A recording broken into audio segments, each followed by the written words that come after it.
Assalamualaikum warahmatullahi wabarakatuh.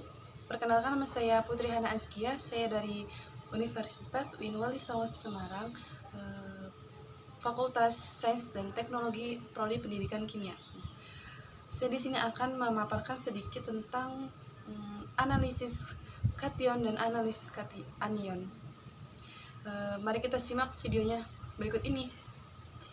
Sebelum saya menjelaskan tentang pengertian analisis kation dan analisis anion, terlebih dahulu kita harus memahami apa itu kation dan anion. Yang pertama itu kation. Kation yaitu ion yang bermuatan positif, sedangkan anion yaitu ion yang bermuatan negatif. Nah, oleh karena itu dalam kation terdapat proton hidrogen tanpa adanya elektron, sedangkan dalam anion itu terdapat elektronnya yang ekstra. Setelah kita mengetahui apa itu kation dan anion, selanjutnya saya akan menjelaskan tentang analisis kation. Analisis kation yaitu sebuah proses untuk mengidentifikasi atau menentukan adanya suatu unsur kimia dalam sebuah cuplikan yang belum diketahui. Nah, biasanya dalam analisis kation dilakukan dengan pendekatan sistematis. Pada umumnya, pendekatan sistematis dilakukan dengan cara pemisahan dan identifikasi.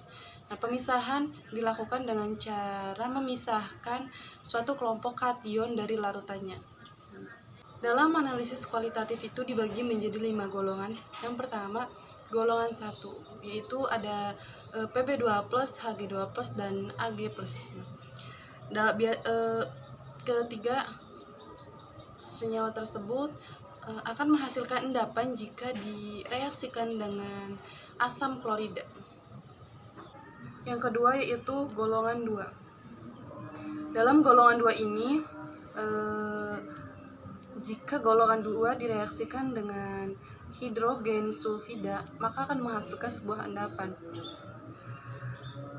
Sulfida pada golongan 2A ini tidak dapat bereaksi dengan amonium polisulfida. Tapi jika golongan 2B bereaksi dengan amonium sulfida, itu dapat bereaksi dengan baik. Yang ketiga yaitu golongan 3. Dalam golongan 3, jika direaksikan dengan amonium sulfida dengan suasana yang netral, maka akan menghasilkan sebuah endapan.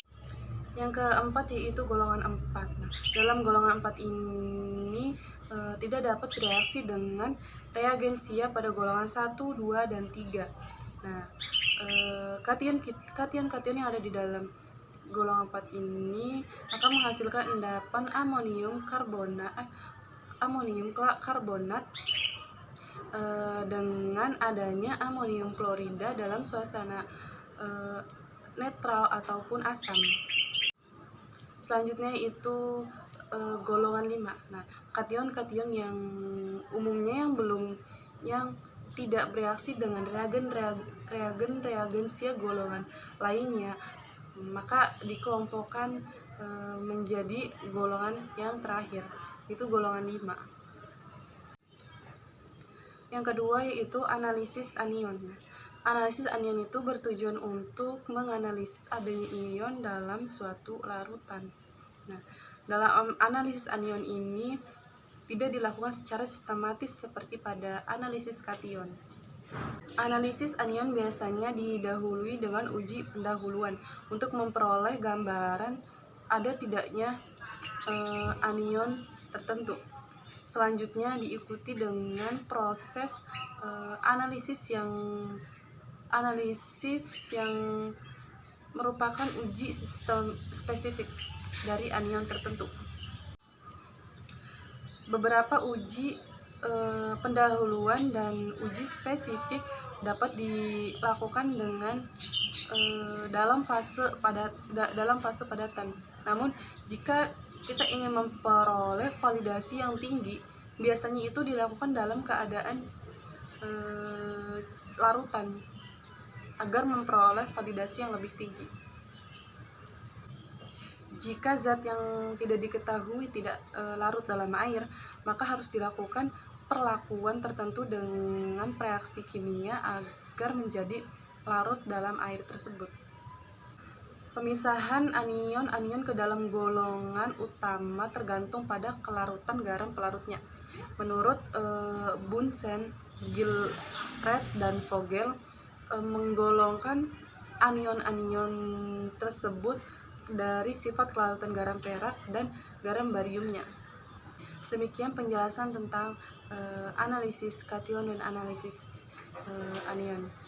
Terima kasih atas perhatiannya. Kurang lebihnya mohon maaf. Wassalamualaikum warahmatullahi wabarakatuh.